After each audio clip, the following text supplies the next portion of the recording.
सबैजनालाई जय मसीही। आज हामी बाइबलका दुई महान व्यक्तित्वहरू नेहेमिया र दाउदको जीवनबाट केही महत्त्वपूर्ण कुरा सिक्न गइरहेका छौं। उहाँहरूले आफ्नो जीवनका सबैभन्दा ठूला सङ्कटहरूलाई कसरी पार गर्नुभयो।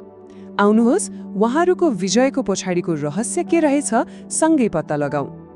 हामी सबैको जीवनमा हैन त कहिलेकाहीँ यस्ता चुनौतीहरू आइपर्छन् जसले हामीलाई चारैतिरबाट घेरेको जस्तो एकदमै निस्सहाय महसुस गराउँछ। त्यस्तो बेला मनमा प्रश्न उठ्छ, यो असम्भव जस्तो देखिने परिस्थितिलाई कसरी पार गर्ने होला। आज हामी यही प्रश्नको उत्तर बाइबलबाट खोज्ने प्रयास गर्नेछौँ। अब जसको बारेमा हामी कुरा गर्दैछौँ उहाँहरू हुनुहुन्छ नेहेमिया र दाउद। उहाँहरू केवल इतिहासका पात्रहरू मात्र होइनन्, तर कठिनभन्दा कठिन समयमा पनि अटुट विश्वास र असाधारण साहसका जीवन्त उदाहरण हुनुहुन्छ।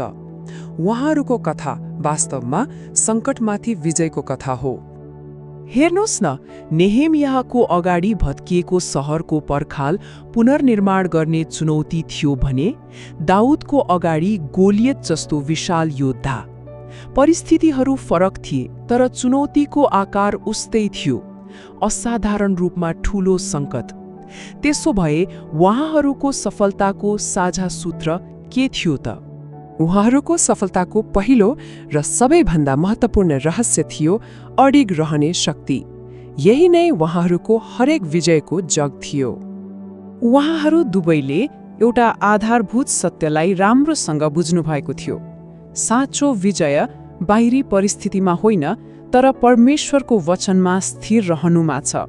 यो नै उहाँहरूको विश्वासको केन्द्रबिन्दु थियो। त्यसो भए यो अडिग रहनु भनेको के हो त? यसको अर्थ हो सङ्कटको आँधी बेहरीको बीचमा पनि परमेश्वरको वचनमाथि भरोसा राखेर टसमस नहुनु, उहाँको आज्ञाकारितामा अटल रहनु।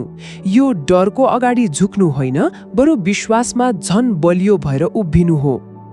अब अर्को महत्त्वपूर्ण पक्षमा जाउँ, त्यो हो उहाँहरूको मानसिकता।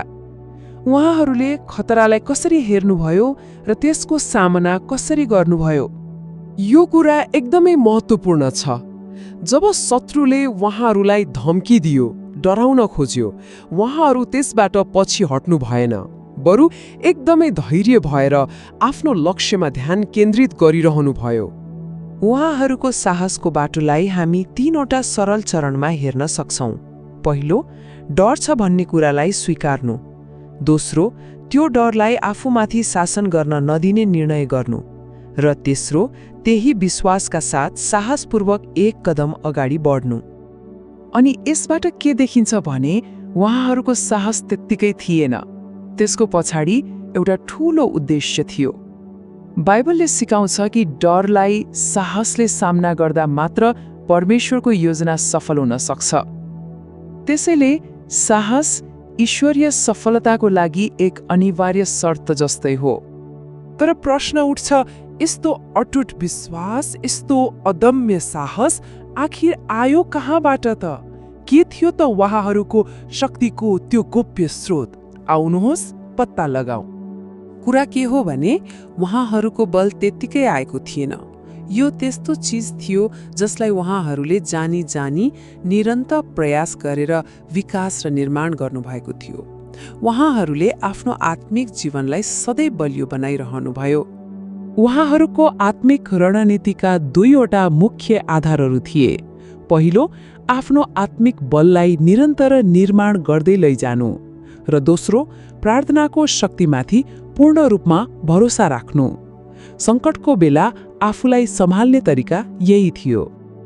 ल, यति कुरा गरिसकेपछि अब यी सबैबाट हामीले आजको हाम्रो जीवनको लागि के सिक्न सक्छौँ त? आउनुहोस् मुख्य पाठहरूलाई फेरि एकपटक हेरौँ। यहाँ विजयको लागि एउटा स्पष्ट मार्गचित्र छ, होइन त? परमेश्वरको वचनमा अडिग रहने, डर र धम्कीको अगाडि झुक्न अस्वीकार गर्ने, साहसका साथ चुनौतीहरूको सामना गर्ने, आफ्नो आत्मिक बललाई निरन्तर बढाउने अनि प्रार्थनाको शक्तिमा भर पर्ने। र अन्त्यमा यो प्रश्न हामी सबैको लागि हो, हामीले भर्खरै सिकेका यी सिद्धान्तहरूलाई आफ्नो जीवनमा लागू गरेर हामी कसरी आफ्ना सङ्कटहरूलाई विजयको अवसरमा बदल्न सक्छौँ। यो समय दिनुभएकोमा धेरै धेरै धन्यवाद। परमेश्वरले यहाँहरू सबैलाई प्रशस्त आशिष दिनुभएको होस्। जय मसीह।